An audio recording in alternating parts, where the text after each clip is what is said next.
그리스도 안으로 침례받은 우리가 그의 죽으심 안으로 침례받은 것을 알지 못하느냐. 아멘. 자, 우리 한번 1절부터 3절까지 연결을 한번 시켜서 설명을 하도록 하겠습니다. 자, 우리 로마서 기록 목적이 뭐라고 그랬죠? 혹시 기억하시는 분? 로마서 1장 몇 절이라고 그랬죠? 로마서를 왜 기록했는지 기록한 목적이 어디 나오죠? 믿어 순종케 하려고 이런 말씀이 있죠? 로마서 1장 5절? 예, 맞습니다. 우리 1장 5절 같이 시작. 그를 통하여 우리가 은혜의 사도의 직분을 받아 그의 이름을 위하여 모든 민족 가운데 믿음으로 순종케 하나니. 이게 이제 로마서를 기록한 목적이라고 했습니다. 그리고 16장 끝에서 이 말이 한 번 더 나옵니다. 그러니까 로마서를 쓴 목적이 뭐라고요? 믿어서. 그 다음에 그 뒤에 천국 가려고 아니죠. 우리가 성경을 자꾸 이렇게 얘기를 하는 사람들이 계세요. 믿습니까?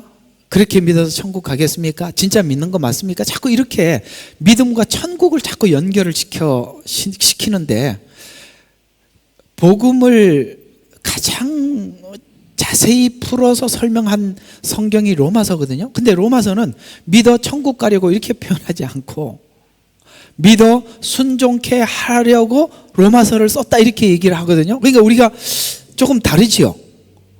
우리는 믿어서 천국 가려고 믿는데 복음을 설명하는 데서는 믿어 천국 가려고 로마서를 쓴 게 아니라 믿어서 순종케 하려고 로마서를 썼다고 하니, 우리가 지금 로마서를 보는 주제와 성경이 주제를 갖다 놓은 게 다르죠. 왜냐하면 우리는 천국이 주제고 로마서는 순종이 주제래요.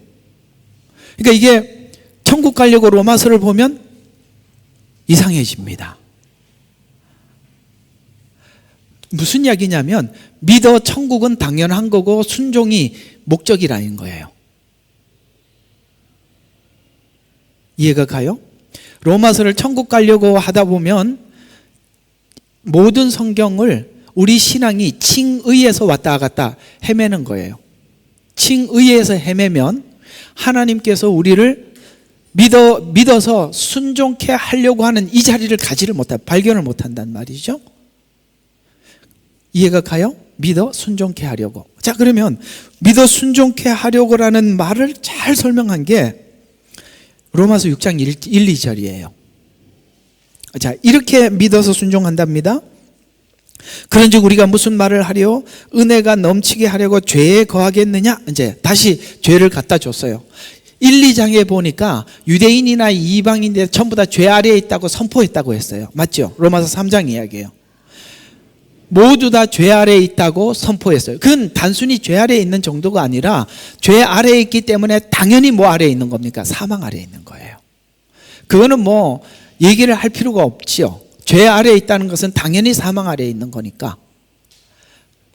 근데 이제는 5장까지 이 설명을 하다가 죄가 은혜를 끌어들여서 구원받게 되었다, 이렇게 얘기하러 끝이 나요. 죄 때문에 구원을 받게 되었다. 그러니까 은혜는 누가 받는 거냐? 죄인이 받는 거거든요. 그러니까 우리가 죄인이기 때문에 은혜를 받은 거거든요. 그래서 구원을 받았어요. 너무나도 놀라운 은혜예요. 그러면 우리가 성경이 질문을 하죠. 너 죄 때문에 은혜를 받았으니까 앞으로 계속 죄를 지어도 되겠네? 라는 생각이 인간이라면, 야곱 같은 인간이니까 번뜩 스치고 지나가죠. 죄를 많이 지을수록 은혜가 많다고 그러니까 죄를 지으면 되겠네? 라는 생각이 들 줄 알고 성경은 그렇게 질문하는 거예요. 은혜가 넘치게 하려고 죄에 거하겠느냐? 라고 이렇게 질문을 했다가 2절에 가서 뭐라고 대답을 하고 있어요? 결코 그럴 수 없느니라 라는 말이 오늘 로마서 1장 5절에 믿어 순종케 하려고 라는 말과 같은 이야기라는 거예요. 결코 그럴 수 없느니라가 하나님의 강제적인 요구가 아니라 내 자발적인 순종으로 죄를 거부하는 것으로 나타난다는 말이죠. 그러니까 네가 복음을 제대로 잘 소화했다면 결코 그럴 수 없느니라가 네 안에서 나와야 된다는 거예요. 그러니까 로마서를 보니까 믿어 천국 가자라는 쪽으로 설명한 게 아니라 결코 그럴 수 없느니라를 만들어냈다라고 이렇게 표현하고 있죠. 그것이 순종이라는 거죠. 자발적인 거부 이렇게 나오는 거죠. 여기까지는 딱 이해가, 성경은 선언을 하고 요거는 선언이에요. 이해는 뒤에서 시키니까. 오케이? 설명이 쉽지 않습니다. 왜냐하면 오늘 이야기가 쉬운 게 아니에요. 여기까지는 여러분들 일단은 캐치는 하셨죠. 이렇게 붙잡기는 해줘. 설명은 뒤에서 해주는 거니까 요걸 여기까지 여러분들이 붙잡으셔야 이 뒤에 설명들을 알아듣는단 말이에요. 무슨 말이냐면 6장 3절부터 사람들이 못 알아들어요. 믿어 천국 가자라고 보면, 이해를 하고 나면 6장 3절이 해석이 안 돼. 4절 5절 계속 안 돼. 왜냐하면 칭의가 6장은 성화를 만든다 이렇게 나오고 있거든요. 칭의의 은혜가 성화를 만든다라고 나오는 이 이야기를 오늘 침례라는 이야기로 설명을 해 들어가는데, 이 이야기가 오늘 여기서 한 번에 그치지 않고 쭉 계속 나와요. 그걸 왜 그런지를 설명해요. 왜 결코 그럴 수 없는 사람이 됐는지를 설명을 해 주는 거예요. 그게 오늘 3절 이야기예요. 오늘은 침례라는 주제로 이야기를 하고 다음 주에는 또 침례가 뭔지 한 번 더 또 들어가는 거예요. 장사되었다. 이런 부분들에 대해서 아마도 여러분들이 여기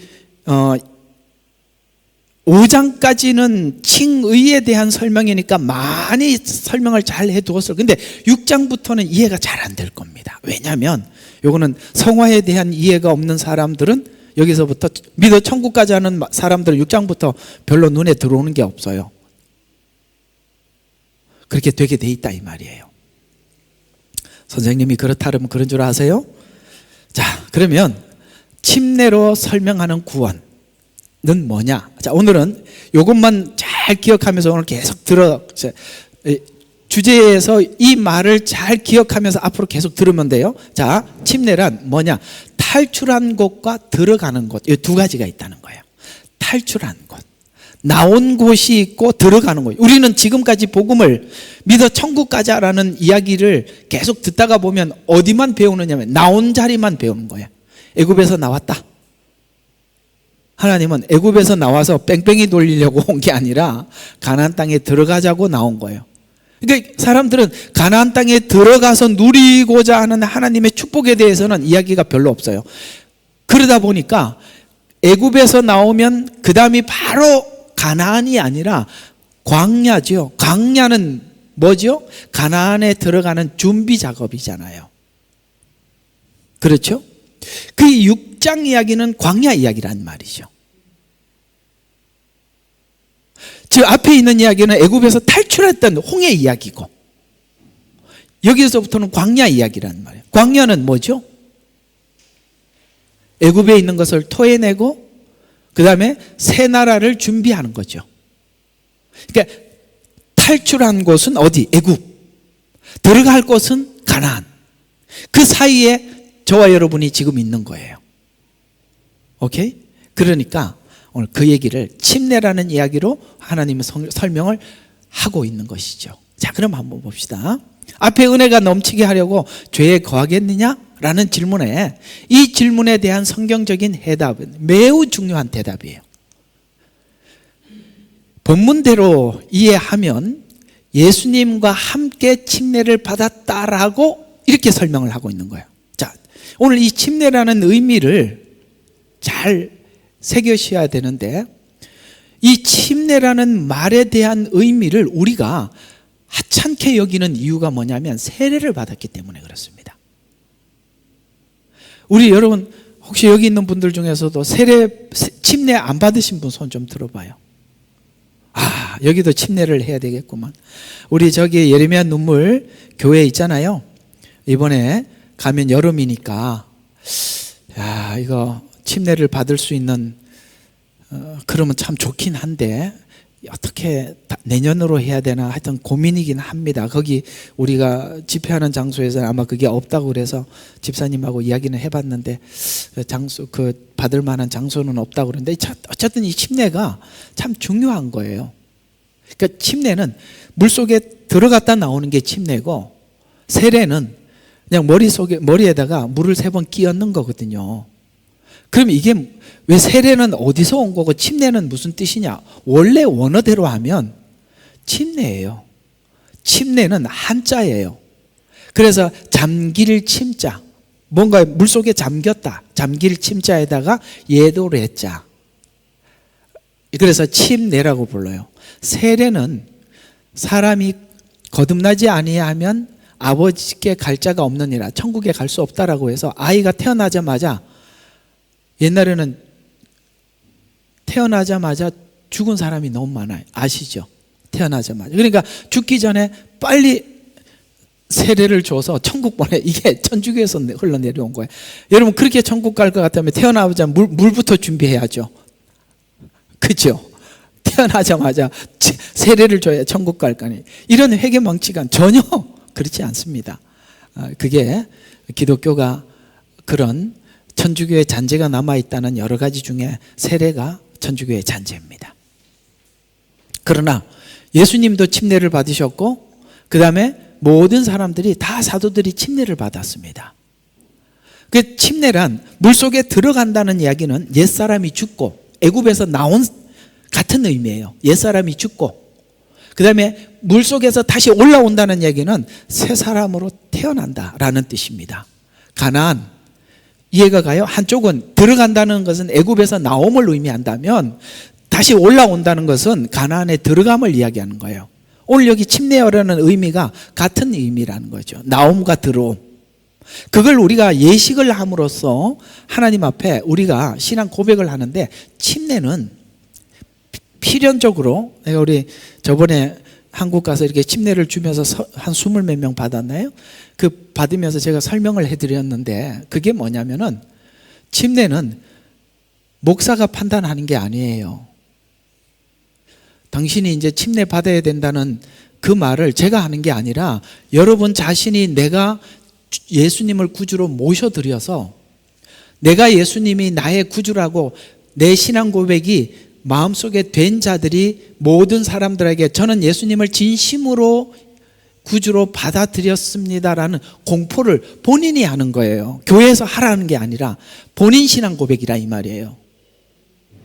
이해가 가요? 우리는 그렇게 침례를 받지 않았어요. 그죠? 새신자 성경 공부 끝나고, 그래서 예수님을 구주로 영접합니까? 그 앞에 사람이 묻는데 민망하니까 네 하고 대답을 했단 말이에요. 그리고 침례를 받고 박수를 치니 내가 당신의 이름이 이제 천국에 기록되었습니다. 그러니까 그 다음부터 고민을 안 하는 거예요. 천국 아무 고민도 안 하는 거예요. 근데 진짜 그 중에 진짜 예수님을 영접해서 침례 받은 사람 몇 분 될까요? 우리는 알 수 없는 거예요. 그건 교회에서 강요해서 받는 게 아니라 본인의 마음에 확신이 있어야 되는 거예요. 결혼식과 침례식은 같은 의미입니다. 두 사람이 사랑해서 함께 살기로 했어요. 왜 결혼식이라는 걸 합니까? 많은 증인들 앞에, 그렇죠? 증인들 앞에 우리 두 사람의 사랑을 증언해 주는 거 아니에요, 여러분들이? 침례도 마찬가지예요. 내 신앙 고백을 사람들 앞에서, 하나님과 사람 앞에 고백하는 행위예요. 그걸 고백을 주례사 마음대로 고백하라 마라 할 수 있습니까? 두 사람이 사랑해야 결혼을 하는 거죠. 제가 아는 아주 재미있는 목사님 한 분 계시는데, 이분이 아주 성격이 와일드하신 분이세요. 근데 자기는 주례할 때 꼭 물어본대요. 두 사람에게 마지막으로 기회를 준다. 혹시나 돈 때문에, 강요 때문에, 부모가 억지로 그래서 결혼을 한다면 지금이라도 노해라. 마지막으로 묻겠다. 신부, 그래도 내가 예식을 진행해도 좋겠습니까? 신랑에게. 네, 그러면 신랑에도 자, 두 분 다 고백을 했습니다. 그러므로 주례를 시작하겠습니다. 이렇게 난 그게 맞다고 생각해요. 틀렸나? 마지막 기회를 한번 더 줘야죠. 남의 강요에 의해서 결혼을 한다. 돈 때문에 결혼을 한다든가 억지로 끌려왔다든가 그러면 지금 헤어져도 좋습니다. 뭐 이렇게 했다고 합니다. 침례가 그런 성격이에요. 본인이 신앙 고백이 있어야 돼요. 그러니까 예수님과 함께 침례를 받았다고 설명을 하면서 결코 그럴 수 없다라고 거부를 하는 거예요. 거부하라고 말을 하는 거예요. 너는 지금 예수님과 함께 죽은 자리에 함께 죽었고 예수님이 산 자리에 네가 함께 살았으므로 뭐예요? 죄를 거부하라 이렇게 나오는 겁니다. 예수님 없이 죄를 거부하는 것은 내 의지로 거부하였기 때문에 죄를 거부한 만큼 교만해지는 겁니다. 하나님께서 우리의 성화에 얼마나 안전한 체인을 채워놓은지 아세요? 사람이 어떻게 교만해지냐? 예수 믿고 교만한 거는 방법이 없어요. 진짜 해결하기 어려운 사람은요, 예수 믿고 교만한 사람은요, 세상 사람들은요, 교만을 해도 내가 잘못하고 있지, 내가 악한 놈이지, 요거라도 있어요. 근데 예수 믿고 교만해지잖아요. 나는 선하다 라고 생각을 하는데 누가 봐도 교만한 거는요, 해결이 불가능. 바리새인들은 누가 해결하겠습니까? 바리새인들은 고칠 길이 없는 거예요. 여러분들이 잘못 종교인이 돼서 예수 믿고 여러분들이 성화되고 뭔가 새로워지고 달라지고 선해졌다라고 생각하는 그 순간 누구도 손을 볼 수가 없습니다. 이해가 가요? 예. 여러분들이 교회 오래 다니고 집사가 되고 권사가 되면 교회에서 순서로 하면은 막내예요. 꼴찌가 돼야 되는데 이해가 가요? 여러분들이 섬기는 사람이 돼야 된다는 거예요. 쓰레기 버리고 일찍 와서 의자 놓고 누가 이렇게 했습니까? 그러면은 저 몰라요. 이렇게 해야 되는 거예요. 좀 일찍 좀 오세요. 오랜만에 한번 일찍 좀 오세요. 아셨죠? 예. 여러분 교회잖아요. 자, 죽으심에 함께 동참했다는 말로 그와 함께 죽음에 동참했다고 설명해서 1절의 질문에 대한 답으로 오늘 3절이 등장하고 있는데, 죄 앞에 결코 거부할 수 없는 것은, 그럴 수 없는 증거는 그의 죽으심에 함께 침례를 받았기 때문이다라고 말하고 있는 이 말은, 죽음을 장사했다라는 말은 죽음을 확인했다는 거야. 우리가 이런 게 두 가지가 다 있는 거예요. 우리가 예수님을 믿어서 지난날 이 죄와 사망의 영역에서 내가 나왔다라는 건 아는데 삶에서는 나온 것 같지 않게 자꾸 옛 어떤 죄가 살아나는 이 두 가지 감정이 같이 있는 거예요. 아셨어요? 그게 이스라엘 백성들이 한번 가만히 생각해 봐요. 이스라엘 백성들이 홍해를 건너자마자 얼마나 기뻐했었어요. 그 미리암의 노래가 솟구치고 춤을 췄잖아요. 막 춤을 추고, 그때 사람이요 흥분이 돼가지고 다 해결된 줄 알아요. 근데 춤추면 좀 있으면 배고프잖아. 좀 있다 보니까 목마르잖아요. 이제 사막을 딱 걸어져 가니까 이제는 뭐 걸으니까 먹을 거 떨어져. 덥지. 그러면 곧바로 먹어 나와. 그거예요. 사람 착각하지 말라는 거예요. 우리가 옛날에 예수 믿고 은혜 받아갖고 내가 그때 땅에 살지만 천국에 사는 듯한, 속지 말라고. 그건 그때 잠시. 하나님께서 여러분들에게 잊지 말라고 그렇게 정말 세상에 상상할 수 없는 마치 바울이 다메섹에서 예수님을 만났을 때 그 황홀감, 그걸 평생 가지고 살으라고 준 것이지 평생 몸은 땅에서 살면서, 아시겠어요? 영혼은 천국에 가 있는 게 아니라 현실이라고, 현실. 그때 조금 전에 애굽에서 나와서 그렇게 찬양 불렀던 그들이 얼마 지나지 않아 금송아지 만들고 이게 하나님이라고 얘기할 줄 누가 알았냐 이 말이에요. 이해가 가요? 우리는 성경이 그걸 이야기하는 거야. 네가 분명히 알아야 될 것은 너 본성은 아직 변화되지는 않았지만 하나님이 너에게 영역을 바꿔놨다라는 걸 믿으라는 거예요. 주와 함께 죽었다는 사실을 믿을 때부터 너의 진짜 성화가 시작되는 거예요. 주와 함께 계속 우리가 뭘 해야 되느냐? 주와 함께 죽으러 가야 되는 거예요. 주와 함께. 근데 꼭 자기가 죽어. 나 혼자 죽고 나면 더 세게 살아나요. 맞지요? 세게 살아나가지고 누구도 못 말려. 근데 주와 함께 죽은 사람은요, 주님처럼 살아요. 무섭지요? 주님 없이 성화가 그렇게 무서운 겁니다. 그래서 하나님이 확실하게 못을 박아 놓는 겁니다. 너 주와 함께 죽었다 라고 이렇게 못을, 그게 침례로 설명을 하고 있는 겁니다. 죽었다 잊지 마라 이렇게 얘기하는 것입니다. 그러면 성경을 추적해서 침례를 받았다는 의미를 정확히 해보자. 자, 이 말이 여기 침례를 받았다라는 말이 베드로전서 3장 20절에 이 말을 그대로 푸른 이야기가 여기 나와요. 되게 이 말이 되게 어려운 메시지거든요. 이게 베드로전서 3장 20절이요. 쉽게 이해할 수 있는 이야기는 아니니까 한번 봅시다. 베드로전서 3장 20절에 보면 물은 예수 그리스도의 부활하심으로 인하여 이제 구원하는 모형이니 곧 침례라. 야, 지금 물은 그리스도의 부활하심으로 인하여서 이제 우리를 구원하는 모형이니 침례라고 이렇게 여기 말하는 침례가 여기서 등장하고 있어요. 그러니까 이 말을 풀어야만이 오늘 이 3절이 무슨 말인지 풀리는 거죠. 그럼 여기서 말하는 이 물은 뭐냐 이거죠. 이렇게 나옵니다. 선한 양심이 하나님을 찾아가는 것이 침례래요.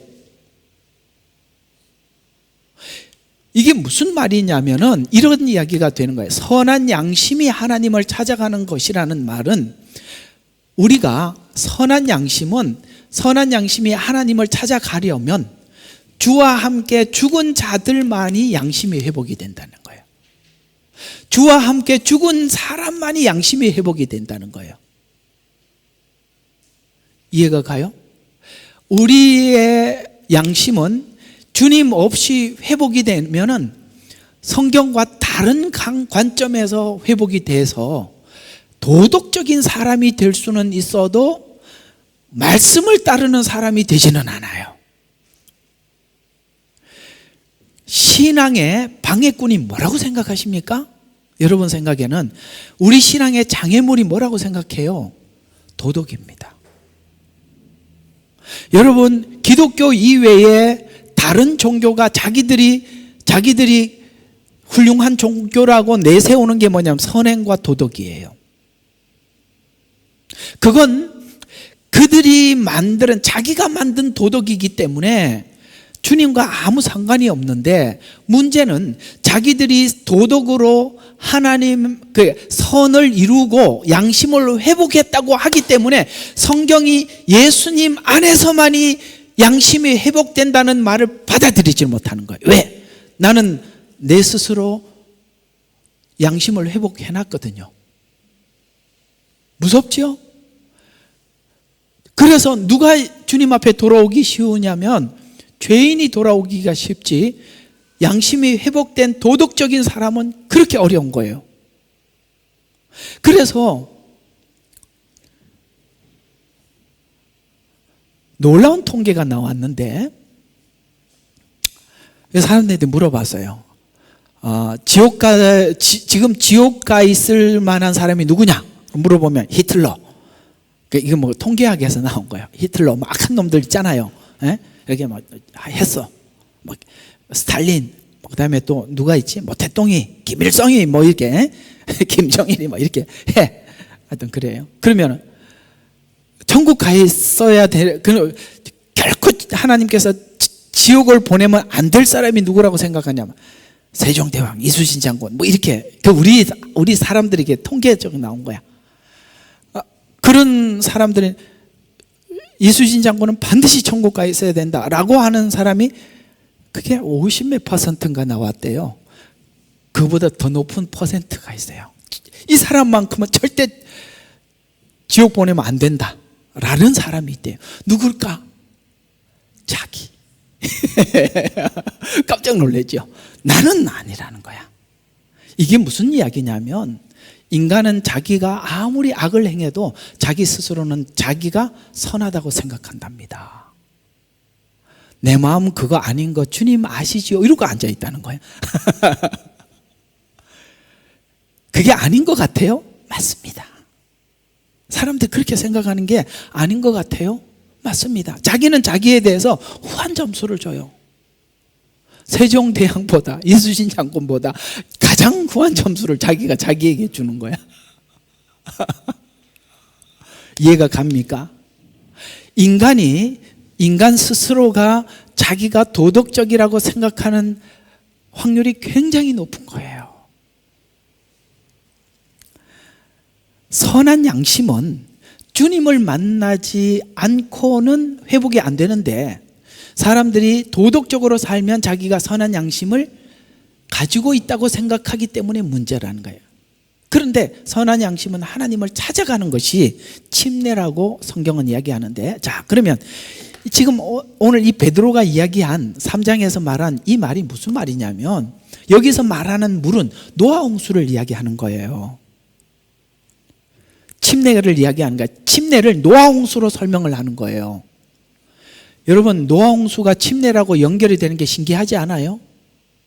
그래서 이게 어렵다는 거예요. 이게 쉬운 이야기가 아니에요. 그럼 한번 봐요. 이런 이야기, 원리가 이런 이야기입니다. 물은 노아 홍수 때 내렸던 물을 설명을 하면서 물은 구원의 모형이다라고 합니다.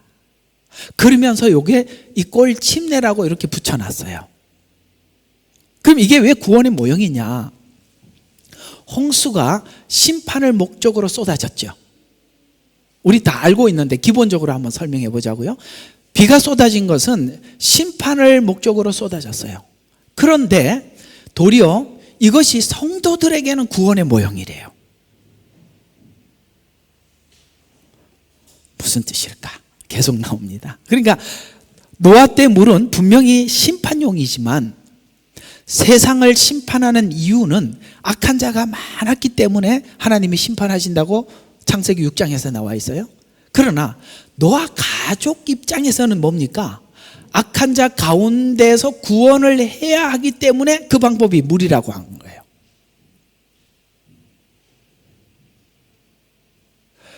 그러니까 심판받을 자들은 물로 죽어야 하는 거고 하나님께서 구원을 시켜야 하는 노아 가족들은 방주 안에서 그 물을 맞이함으로써 구원을 받는 거예요. 예수 안에와 예수 밖에를 방주 안과 밖으로 이렇게 설명을 하고 있는 거예요. 그러면 우리가 침례를 받았다는 것은 이 두 가지를 다 가지고 있다는 것인데 하나는 방주 밖에 있는 것처럼 옛사람은 죽은 것이고 예수 안에 곧 방주 안에 있는 우리는 살아나는 것이라는 말이에요. 이렇게 설명을 하고 있는 깊은 의미를 여기다가 담고 있어요. 그러니까 이게 이런 얘기를 담고 있다라는 것을 잘 몰라요. 왜냐하면 어디에만 관심이 있다고? 천국 가는 데만 관심이 있으니까. 믿어 순종케 하려고 하는 하나님의 의도는 관심이 없으니까 이런 말들은 해석이 안 되는 거예요. 그러니까 노아 가족 입장에서는 악한 자 가운데서 구원을 받아야 하기 때문에 그 방법이 물이래요. 그것이 침례와 같은 의미래요. 계속 한번 보면 그렇다면 노아 가족을 구원하듯이 구원하는 방법을 하나님이 두 가지를 사용했는데 하나는 노아 가족을 방주에 태워서 보호하여 구원을 하는 방법과, 맞죠? 구원을 하려면 그 안에 들어가야 산단 말이에요. 예수 안에 들어가야 산단 말이에요. 방주 안에 있어야 산단 말이에요. 또 하나는, 여러분, 노아 가족을 보호하려면 악한 자를 다 죽여야 돼요. 이해가 가요? 안 가더라도 간다고 그래야 다음 페이지 넘어가니까. 자, 그래서 구원에서 보면 심판자에게는 심판의 방법이지만 노아 가족에게는 구원의 방법이 물이라는 것을 사용했다는 거예요. 물이라는 것은 둘 다, 한쪽은 심판, 한쪽은 구원인데, 노아 홍수, 그러니까 여러분들이 자꾸 이분법으로 생각하고 있을 거예요. 한쪽은 죽었는데 여기는 살았고 이게 왜 두 가지가 같이지? 그냥 들어요. 자, 봐요. 노아 홍수에서 확인한 구원을 물과 배로 이해해보면, 물과 배로 이해를 해보면, 물은 심판이지만 배는 구원의 방법이에요. 점점 이제 조금 더 다가오지요. 물은 심판이지만 배는 구원이죠. 그래서 노아 가족이 구원받기 위해서는 방주 속에 있기만 하면 되는데, 자, 그래서 침례라는 의미를 이 노아 방주하고 연결을 시킨 이유는 두 단어로 결론을 내릴 수가 있는데, 침례란 분리와 단절이라는 거예요. 뭐와는 분리예요. 죄와는 분리. 그리고 물이 쏟아지지만 뭡니까? 단절되어 있는, 안에 보호를 받고 있죠. 그러니까 분리하고 단절이려면 한쪽에서는, 자, 우리 다시 이 이야기를, 노아 홍수 이야기를 이스라엘 백성들의 애굽에서 나왔던 사건으로 보면, 애굽에서 나온 것은 뭐죠? 탈출이죠. 노아 방주 밖에 있으면 죽을 거 아니야. 탈출이죠. 또 하나는 참여예요. 방주 안에, 하나님 안에 참여해. 그러면, 아이고, 이게 점점 어려워지네. 이게 쉬운 이야기가 아니에요. 자, 그러면 탈출이라는 말은 죄악과 더러움과 심판의 영역에서 탈출이라면, 그래서 물속에 들어간다는 것은 바로 탈출을 의미하고, 옛사람이 죽는 걸 의미하고, 그걸 성경어는 침례를, 홍해를 건넌 사건을 보고 침례라 이렇게 설명한단 말이에요. 그건 지금 애국과의 분리고 탈출이잖아요. 그러면 우리가 이거는 우리가 다 잘 이해를 하고 있어요. 애굽에서 나왔다는 거. 문제는 하나님께서 탈출을 시켜서 어디에 참여하라는 거야. 예수님과 함께 하라는 거야. 참여하라는 거야. 그러니까 우리가 이쪽은 너무나도 지식이 부족하다는 거예요. 참여하라는 쪽. 그래서 의와 거룩과 영생에 참여하는 것을 침례라라고 설명을 하는데, 이 내용을 설명하는 또 성경 구절이 베드로 전서 3장뿐만 아니라 고린도 전서 10장에서도 또 이야기를 또 가지고 들어와서 또 이렇게 설명을 하고 있는데, 이렇게 말합니다. 자, 탈출을 했기 때문에 우리가 어떤 일을 만났냐? 형제들아, 이제 나는 너희가 모르기를 원치 아니하노니 라는 말은 지금까지 모르고 있었다. 이게 왜냐하면 이게 어느 정도 와야 이해가 되는 이야기니까 이제는 이걸 밝히겠다. 모르기를 원치 않는데, 이는 우리 조상들이 다 구름 아래에 있었고 모두 바다를 통과했다. 이건 뭡니까? 분명한 증거가 뭐예요? 애굽에서 나왔다는 증거를 이야기하는 거예요. 애굽에서 나왔기 때문에 구름 아래에 있고 바다를 통과했단 말이에요. 이건 옛적, 그러니까 바다를 통과한 것은 과거의 일이고, 지금 구름 아래에 있는 것은 지금 이스라엘 백성들 입장에서 보다 현재의 일이란 말이에요. 그러니까 구름 아래에 있다는 것은 뭘 전제한 거예요? 탈출을 했다라는 걸 전제하는 거예요. 여러분들이 성화가 되어야 되는 이유가 뭐냐? 구원을 받았다는 것을 전제로 성화가 된다는 얘기예요. 알았어요? 혼자 성화되지 말라고요. 그러니까 여러분들 원점으로 돌아가는 거예요. 성화 아무리 돼도 안 되는 거예요. 그래서 모두 구름과 바다 속에서, 자, 봐요. 여기서 뭔 말을 딱 갖다 붙이냐면은 모세에게 침례를 받았대. 야, 점점 어려워져 간다. 나왔는 건 알겠는데 모세에게 침례를 받았대. 자, 점점 뭔가 이게 어려워져 가는 게 아니라 밝아져 가는 겁니다. 무슨 말이냐? 혼자 못 나오니까 하나님이 보낸 사람을 통해서 나올 수밖에 없었던 거 아니냐? 네가 스스로 나온 거 아니지 않냐? 모세를 통해 침례를 받았다는 것은 모세는 예수님의 모형이에요. 하나님이 보낸 자. 오케이? 여러분들이 왜 구원받았어요? 여러분 스스로 구원받을 수 없으니까 예수를 보내서 구원을 받았잖아요. 이게 방주로 가면 하나님이 방주를 지으라고 명하셨고, 명하신 분이 들어가라고 했고, 들어가라고 하신 분이 비를 내렸잖아요. 이게 노아가 한 건 믿는 것밖에 없었다는 거예요. 하나님이 방주를 지으라는 걸 믿었다는 거예요. 그 외에는 아무것도 없다는 거예요. 그래서 모두 구름과 바다 속에서 모세에게 침례를 받았고, 이제 이 모세에게 침례를 받았다는 말을 다른 데 쓰지 말라는 거예요. 정확하게 하나님이 보낸 자 때문에 나왔다는 거예요. 그건 예수님의 모형이다. 아시겠죠? 이런 걸 가지고 사단이 아니고 이단이, 그리고 같은 단이네. 사단, 이단, 그죠? 이런 걸 가지고 속인단 말이에요. 자, 그래서 또 모두 같은 영적 양식을 먹었으며, 이건 뭘 이야기하는 겁니까? 나와는 하나님이 주시는 양식을 먹었다는 뜻이죠. 왜 하늘에서 만나를 주셨어요? 하나님이 주셨다는 거죠. 이 말씀도 하나님이 주신 거고. 이해가 가요? 같은 의미죠. 그 다음에 같은 양식을 먹었으며 또 같은 영적 음료를 마셨던 것이라, 이건 광야에서 있었던 일이라는 거죠. 여러분들이 지금 하나님의 말씀을 듣는 것은 나왔기 때문에 듣는 것이다.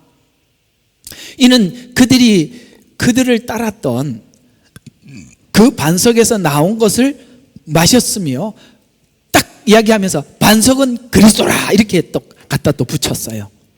자, 두 가지 한번 정리해봐요.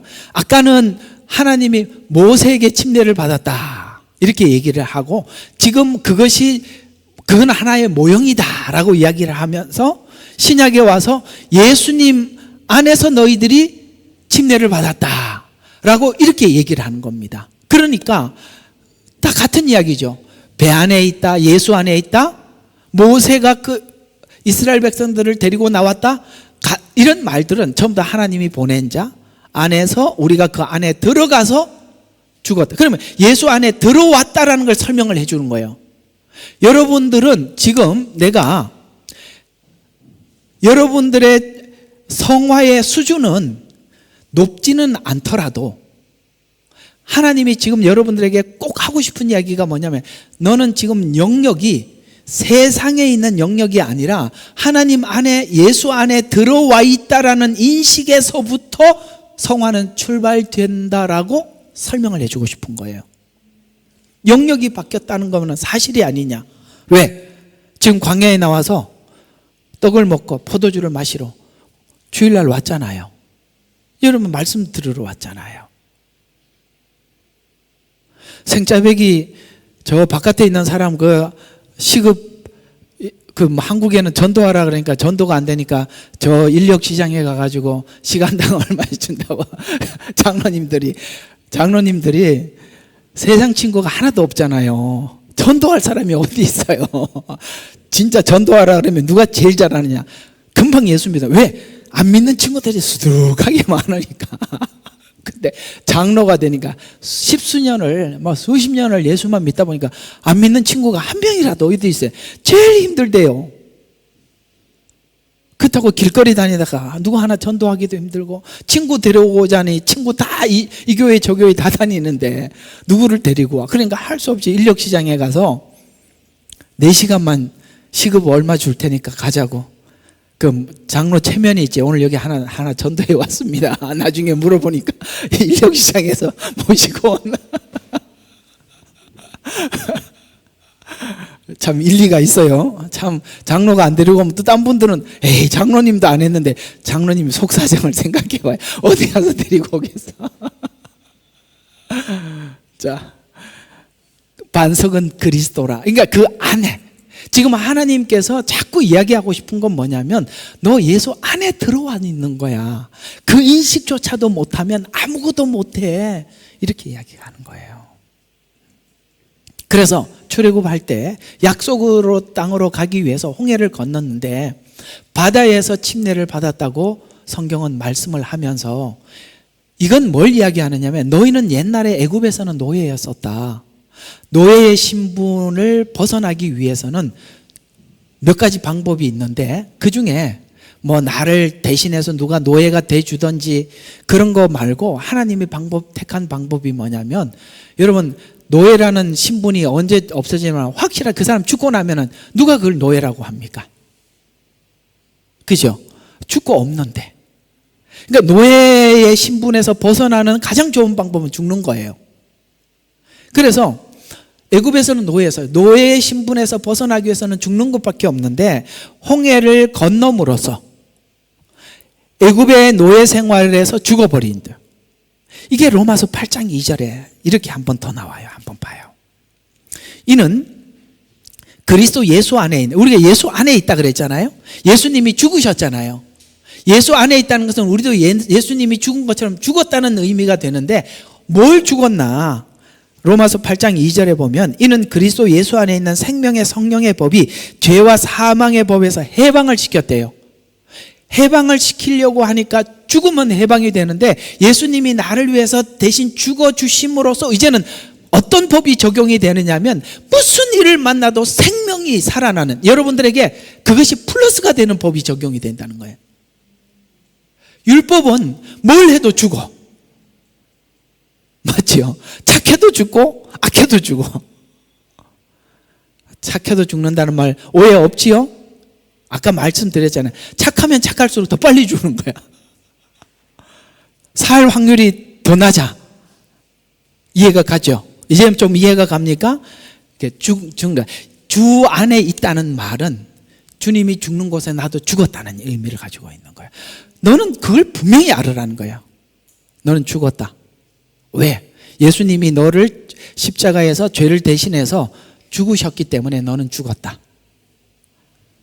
아시겠어요? 그래서 너는 죄에 대해서는 죽은 자로 여기라 라고 다음 주에 이제 이야기하는 거예요. 여기라. 여기는 것부터 시작이에요. 이걸 모르는데, 이걸 모르고 성화를 시작하면 다 어긋나는 거예요. 그래서 가나안 입장에서, 이제 가나안 땅에 있는 사람들 입장에서 보면 새로운 민족이 홍해를 건너서 오고 있는 중인 거예요. 가나안 백성이 되기 위해서는 먼저 탈출을 하고, 그것이 침례라고 한다. 옛 소속에서 새 소속으로 가기 위한 이 탈을 성경은 침례라라고 이야기를 하는 거예요. 그래서 출애굽 사건을 통해서 구원을 설명하는 것에서 홍해로 구원을 설명하려고 하는 이유는 홍해라는 바다를 스스로 건널 수 없다는 것입니다. 무슨 말이냐? 우리는 우리 스스로 분리될 능력이 없어요. 죄로부터 분리될 능력이 없다. 왜냐하면 우리는 죄의 철저한 노예였기 때문에. 그 애굽에서 떠날 수가 없었고, 그 사단의 영역에서 떠날, 사망의 법에서 누구 스스로도 박차고 나갈 수가 없었어요. 그래서 스스로 분리될 능력이 없다는 것을 알려주기 위함입니다. 노아의 배를 통해서 성경이 자꾸 침례를 설명하는 이유도, 노아의 배는 예수님과 같은 비유로 예수 안에 뜻이고, 이스라엘은 모세에게 속해야 가능하듯이 마찬가지로 우리는 예수를 통해서만 가능하다는 것이 성경이 설명하는 내용인 것입니다. 고린도전서 10장에 침례에 대한 설명이 옛 소속에서 새 소속으로 우리가 보고 가더라도, 그래서 로마서에서 이런 말씀이 혹시 읽어보셨어요? 구원자가 하늘 꼭대기에 있다면 우리가 구원자를 모시러 올라가야 되는데, 구원자가 거기 보인다면 우리가 가서라도 모셔 내려와야 될 거고, 그렇죠? 저 멀리 있으면, 바다 깊은 곳에 있으면 모셔 올려야 된다. 이런 거 읽어본 적 있으세요? 우리가 스스로 구원할 수 없다면, 그걸 네가 알았다면, 구원자가 만약에 저 하늘에 보이면 네가 모시러 갔다 와야 되고, 저 깊은 곳에 있다면 거기 가서 모셔 올라와야 되는데, 이해가 가요? 그건 누가 찾으러 가지요? 스스로 여기서 해방될 수 없다라는 걸 아는 사람만 찾으러 다닌단 말이에요. 여기서 내가 한 박자 살짝 멈춰서 석가모니 이야기를 한번 해드릴게요. 여기서 왜 석가모니가 갑자기 예수님 이야기하다가 석가모니가 등장하느냐? 석가모니는 정말 많은 깊은 깨달음이 있었던 사람이에요. 그가 인간 스스로 이 죄 문제를 해결할 수 없다는 것을 알게 돼. 그까지 아는 사람들도 극소수인데 정말 수준이 있는 사람 맞아요. 근데 예수님을 모르니까 자기 스스로 해탈을 얻어내려고 하는 거예요. 고행을 통해서. 이해가 가요? 예수님을 알면 우리가 그 방법은 쓰지는 않죠. 모르니까 그러는 거예요. 근데 저는 이게 사실이라고 생각합니다만 석가모니가 쓴 불경 끝에 보면 그가 내 뒤에 예수라는 분이 오는데 그분이 메시아고 구원자라는 이런 그 마지막 문구를 불가에서는 지웠다는 얘기를 들었어요. 그게 사실인지는 잘 모르겠는데 오늘 성경이 이야기하고 있는 이야기가 뭐냐면 너 스스로가 너를 구원할 수 없다라는 걸 아는 사람들도 극소수지만 만약에 알았다고 하더라도 만약에 그분이 저 하늘 위에 계신다면 네가 모셔 내려와야 될 거 아니냐. 구원이 너에게 더 절실한 거니까. 이해가 가요? 그 말을 그냥 이게 괜히 성경이 기록한 게 아니라니까요. 저 아래에 있다면 모셔 올라야 되는데 그럴 필요가 없이 주님께서 죄인 되었을 때 우리를 위해서 다 구원을 이루시고 찾아와 줬다는 거예요. 우리는 거기서 사실 깜짝 놀라는 거예요. 구원을 위해서 찾아다니던 사람들이 이 복음을 만나면 얼마나 기가 막히겠어요. 하나님을 모르는 사람들이 이해하고 있는 구원의 기본이 뭐냐면 사도행전 10장에 나오는 고넬료 이야기예요. 고넬료가 석가모니하고 비슷한 사람이에요. 왜 비슷한지 소개해 줄까요? 거기 보면 고넬료는 구원을 받기 위해서 선행을 해. 그 선행을 구제로 하는 거야. 성경하고 흡사하지요. 이웃을 사랑하라고.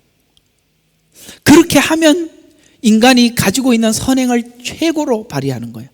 그래서 베드로에게 말하기를 선행과 구제가 하나님 귀에 들렸다는 거예요. 그게 무슨 뜻이냐면 예수님은 모르는데 구원에 대해서는 알아.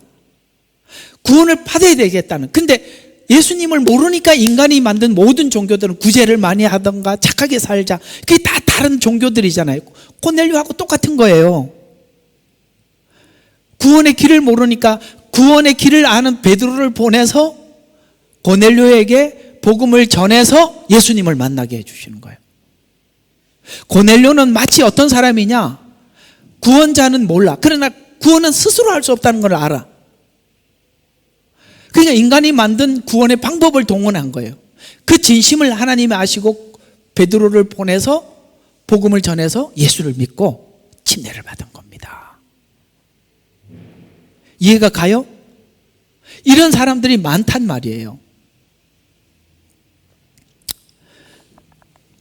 그래서 계속 보시면 우리는 옛 소속에서 새 소속에 스스로 갈 수 없기 때문에 누구에게 속해서 나와요. 누가 데리고 가야 되는 거예요. 이해가 가요? 우리는 우리가 스스로 거기서 나올 수가 없어요. 그래서 누군가가 이 예화지만 참 누가 예화를 적절하게 잘 만든 예화가 있어요. 기독교와 불교와 기독교를 세 번 똑같네. 기독교, 불교, 이슬람을 설명하는 게 뭐냐면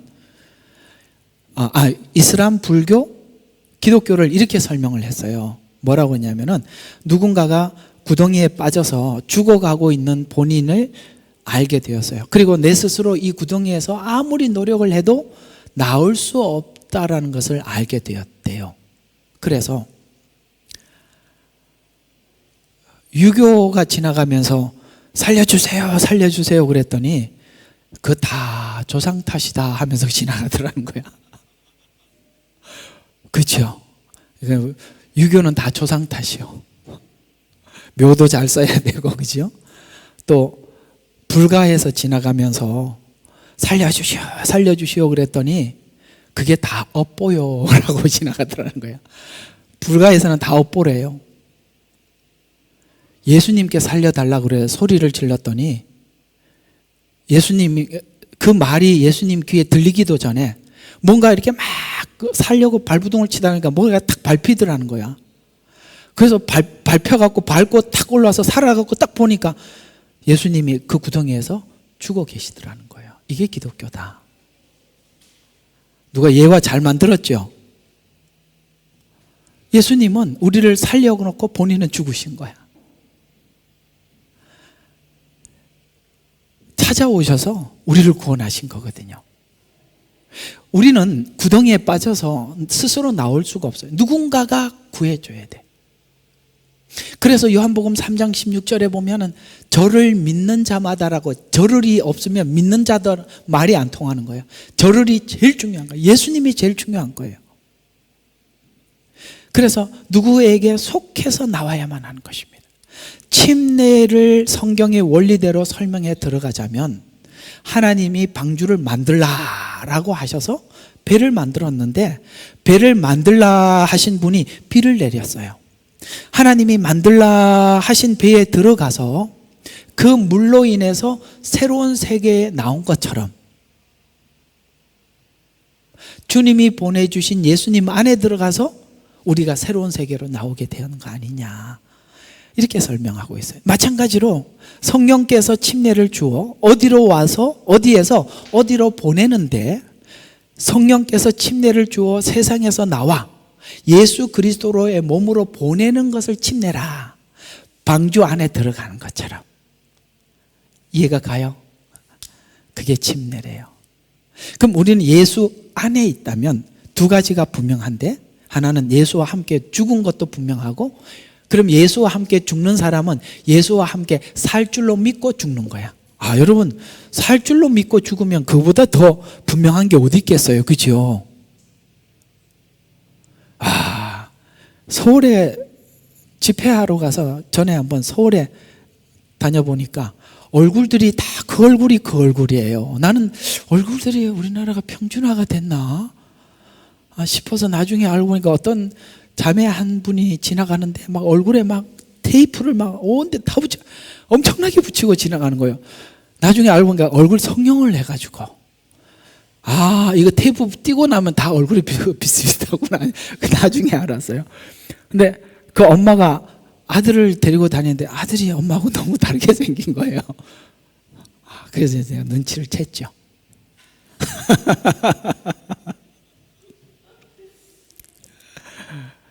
우리가 예수님과 함께 죽으면, 예수님과 함께 사는데 무슨 뜻이냐면, 여러분들이 예수님과 함께 죽은 사람들은요, 뭐가 나타나느냐면 예수님과 같은 뭔가 성품들이, 흔적이 나오게 돼 있다 이 말이에요.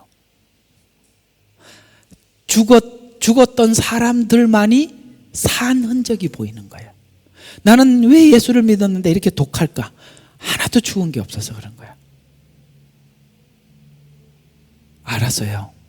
이 말 성경이 유의해서 우리에게 강조하고 있는 것입니다. 좀 더 정확한 성경의 표현으로는 골로새서 2장 12절이 그 표현을 하고 있는데, 너희가 침례로 그와 함께 장사되었고 또 하나님께서 그로 죽은 자로부터 살리신 역사를 믿음으로 말미암아 너희도 그와 함께 살아났느니라. 믿음으로 살아나서, 믿음으로 살아났기 때문에 예수님께서 거부하시죠. 예수님의 거부 중에 가장 우리에게 표현하는 거부가 뭐냐? 빌라도 앞에서 거부한 것처럼 죄를 거부하라는 거예요. 빌라도 그 권세 앞에서, 빌라도가 내가 그러잖아요. 내가 너를 살려줄 권세도 있고 죽일 권세도 있다고. 그때 예수님은 그 앞에서 당당하게 내가 그러라 라고 시인한 것처럼, 숨어서 혼자서 아무도 안 보는 데서만 믿음 지키는 척하지 말고 당당하게 내 목숨이 왔다 갔다 하는 이 상황 앞에서도 하나님의 사람으로 시인하라는 거예요. 왜 시인이 가능하냐? 주와 함께 죽으면 주와 함께 살 것을 보장해놔자. 여러분 죽어봐야 죽어봐야 천국이잖아. 안 그래요? 뭐가 무서워요? 천국 가자고 살고 있는데, 천국 가자는데 그렇잖아요. 뭐가 무섭냐고요? 여러분 주와 함께 죽었으면 주와 함께 사는 거예요. 여러분들의 성품도 마찬가지고 여러분 육신도 마찬가지예요. 주님이 간 곳에 나도 가 있는 거예요. 왜? 예수 안에 있단 말은 그 말이에요.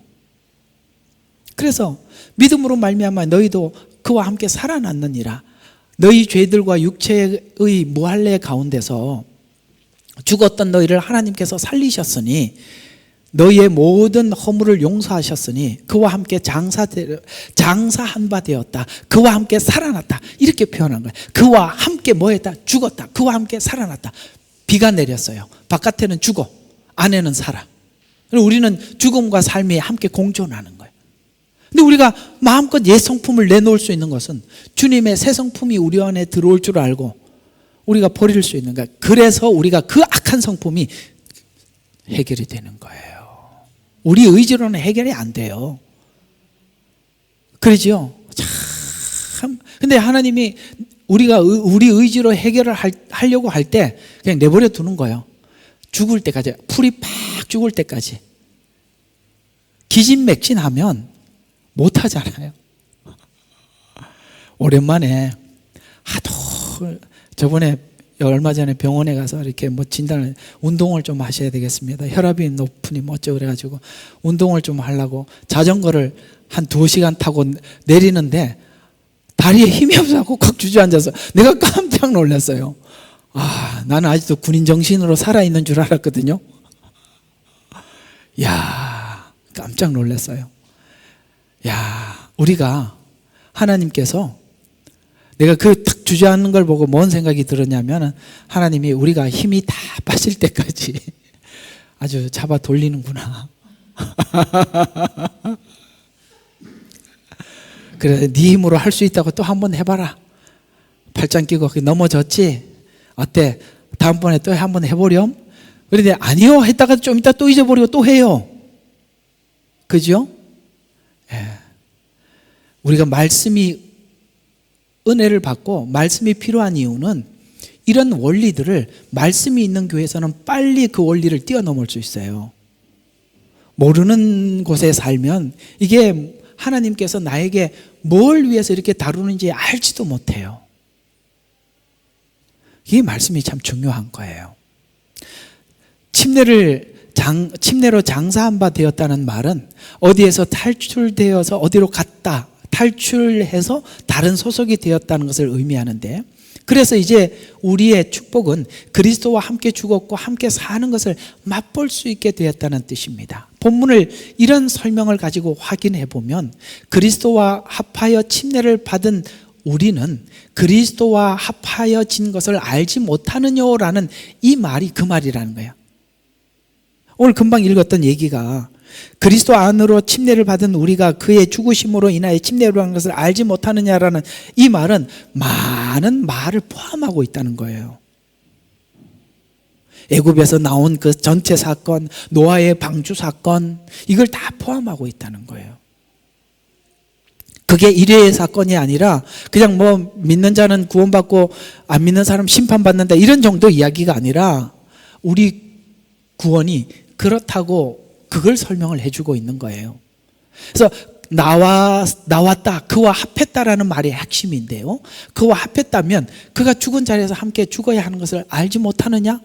그러니까 은혜를 받기 위해서 죄에 더하겠느냐? 아니요 라는 말을, 이런 이해를 가지고 아니요라고 대답을 하라 이 말이에요. 아무 생각 없이 성경에 아니요라는 게 아니요 이렇게 하지 말고. 에?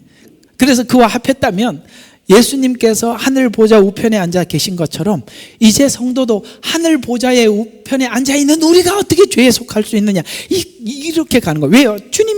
주님 안에 있으면 주님이 간 곳에 캡슐 안에 들어가 있잖아요. 그러니까 주님이 간 곳에 내가 가 있다면 우리도 그 하나님 우편 보좌에 갈 거예요. 네가 하나님 우편 보좌에 갈 사람인데, 아니 지금도 여기 와서 은혜를 더 받고자 죄에 거하겠느냐? 그 말이 안 되지 않냐. 신분이 네가 뭔데. 예수를 믿고 나면 그런 자신감이 생겨요. 누가 사람들이 뭐라 그러더라도 우리 마음속에 자신하고 우리가 확고한 의지 중에 하나가 뭐냐면, 이래도 네가 그렇게 나한테 무슨 말을 해도 나는 이래도 하나님 아들이다, 하나님 딸이다, 헛소리 하지 마라. 신분이 내가 어느 정도인 줄 아냐? 왜 이렇게, 그게 있잖아요. 없어요? 그게 있잖아요. 그분과 함께 되었다라는 그 말의 크기가 어느 정도냐. 에베소서 2장 4절에는 그 크기를 이렇게 해요. 그러나 자비가 풍성하신 하나님께서 우리를 사랑하신 그 큰 사랑으로 인하여 죄들 가운데 죽었던 우리를 그리스도와 함께 살리셨으니 너희가 은혜로 구원을 받은 것이다. 또 함께 일으키사, 아까 이제 똑같은 이야기죠. 함께 일으키사, 그리스도 예수 안에서 천상에 함께 앉히셨으니 허물로 죽은 우리를 그리스도와 함께 살려내어졌기 때문에, 그래서 이제부터는 하나님께 일어난 일이 나에게 일어난 일이 되었다. 그래서 죽으심과 같이 우리도 죽고 예수님이 사신 것처럼 우리도 살고 예수님이 계신 곳에 내가 갈 곳이 되었다는 그 증거예요. 그래서 성도가 된 위치는 죄 아래에서 옮겨졌는데 그 자리에서 있을 수 없는 우리가 되었다.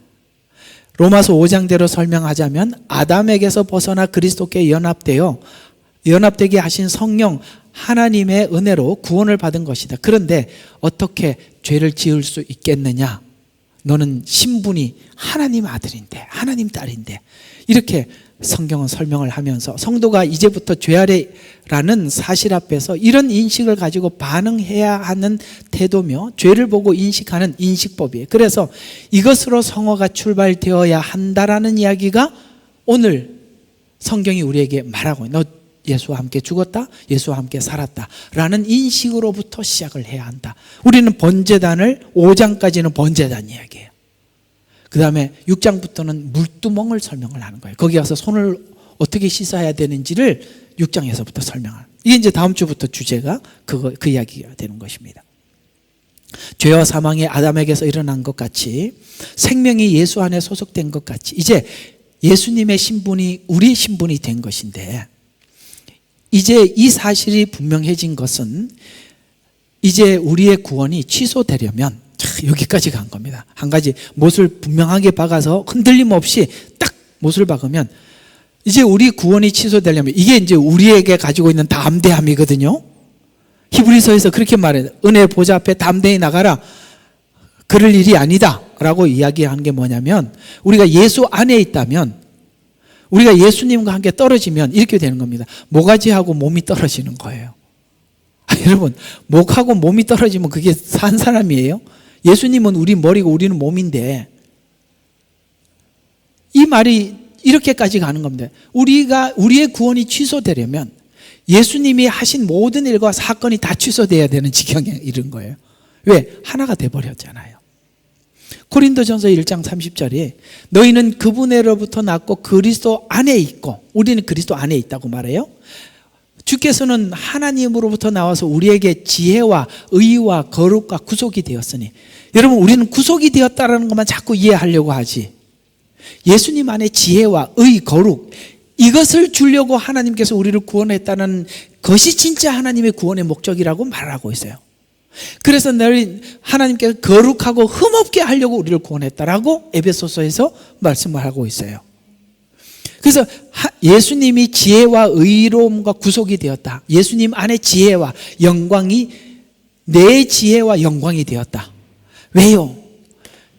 예수님이 그 얼굴 빛을 내게 비추셔서 나는 작은 예수로 어디 가도 살 수 있게 되었다. 그래서 우리가 아무리 험악한 상황을 맞이해도 빛을 발할 수 있는 존재가 되었다라는 거예요. 아벳느고, 갑자기 이름이 생각이 안 나냐. 사드락, 메삭의 아벳느고, 다니엘 친구들처럼 어떤 상황 앞에서도 우리는 하나님의 정죄를 지킬 수 있어요. 왜? 죽으면서 한다는 걸 아니까. 죽음은 죽는 게 끝이라는 거라서 죽음의 모든 것을 애착하게 되겠지만 우리는 그렇지 않다. 왜? 예수님이 계신 곳에 우리가 있게 되었으니까. 결론입니다. 따라서 우리의 구원을 감동으로 이해하지 말고, 내가 그랬죠. 은혜 받고 울지 말고 성경을 읽고 하나님 주신 말씀을 붙잡으라고 사실로 확인해야 된다. 그래서 골로새서 2장 9절과 10절에 보면 그 안에는 신격의 모든 충만함이 몸의 형태로 거하나니, 이 신격의 충만함이, 하나님의 영의 충만함이 행위로 나오게 된다는 거예요. 뭘로요? 몸의 형태로 거한대요. 이게 무슨 말이냐면 하나님이 주신 은혜는 따르고 삶은 따르고 이렇게 될 수 없다는 거예요. 그 신격이 하나님의 신의 어떤 성령님의 그것이 몸 가운데 나타난다는 거예요. 그래서 몸의 형태로 나타나느니 너희도 모든 정사와 권세의 머리이신 그의 안에서 온전하게 되었느니라. 성도는 성화의 조건이 충만해졌다라고 말해요. 우리는 성화를 할까 말까라는 이게 망설이지 않을 만큼 충분하다. 왜? 그리스도 안에 있고 그의 몸이기 때문이다. 물론 충만함을 느끼고 인식하지는 못하지만, 아시겠어요? 그게 부족하다는 우리는 늘 느끼지만 성경은 이것이 너에게 사실이 되었다라고 말해주고 있는 것입니다. 이제 있느냐 없느냐, 주님 안에 있느냐 밖에 있느냐, 이런 싸움이 아니라 누리느냐 확인하는가 싸움일 뿐이에요. 있는 것을 알고 사용하는가의 싸움이, 이것이 신자가 당면한 현실이라고 말씀하셔서, 그래서 이제 복음이라고 하는데, 이 복음은 뭡니까? 하나님이 완성해서 내게 일러준 말, 그래서 전해준, 하나님이 다 해서 구원도 성화도 할 수 있도록 딱 해놓고 갖다 알려준 게 이게 복음이라는 거예요. 복음. 그러니까 여러분들이 복음을 들을 때 구원도 성화도 다 소화할 수 있고 스스로가 그렇게 변화될 수가 있는 거예요. 그래서 나에게 무슨 일이 어떻게 일어났는가를 알려준 소식, 이 복음이라는 거예요. 나에게 무슨 일이 일어났는지, 하나님이 뭘 해주셨는지를 전하는 것이 복음이라. 이걸 설명하라고 하나님이 목사를 세우는 거라 이 말이에요. 이제부터는 우리 모두가 주를 만날 준비를 어떻게 해야 하는가, 성실에 관한 숙제만 남아있을 뿐이야. 성실에 관한 숙제. 제일 중요한 건요, 오늘 결론적으로 하나님이 다 하셨어요. 우리가 할 일이 딱 한 가지입니다. 성실하셔야 돼요. 이 성실이라는 것을 여러분들이 지켜나가는 게 보통 어려운 게 아니에요. 잘 들어요. 오늘 내가 이걸 결론을 할게요. 만약에 여러분들이 삶의 스텝이 약간 이렇게 달라질 때가 있잖아요. 예를 들어서 우리가 뭐 직업이 바뀌었다던가 이사를 갔다던가, 하여튼 우리가 평상시 생활 스타일이 있잖아요. 라이프 스타일이 있잖아요. 근데 그게 뭔가가 조금 달라질 때 우리는 그 달라지는 시간을 위해서 미리 기도하면서 여러분 자신을 자꾸 간추려서 준비를 하지 않으면 안 돼요. 사단은요, 여러분들의 환경이 싹 바뀌어질 때나 뭔가 약간의 그 일상이 약간 꼬일 때, 그때 치고 들어오는 거예요. 그래서 뭔가를 한번 어떤 다른 상황을 한번 딱 겪고 나면은 그 환경에 따라서 내가 영적 시선이 확 달라져 버리는 순간 지금까지 끌고 왔던 걸 한몫에 놓쳐버리는 거예요.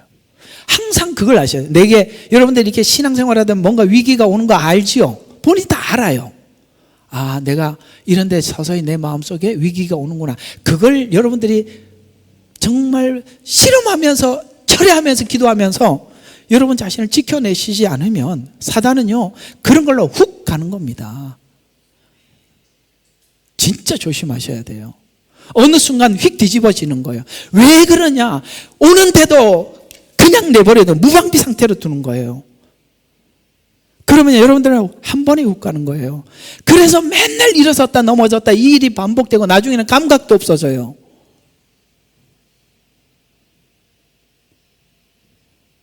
오늘 이 마지막 메시지가 제일 중요합니다.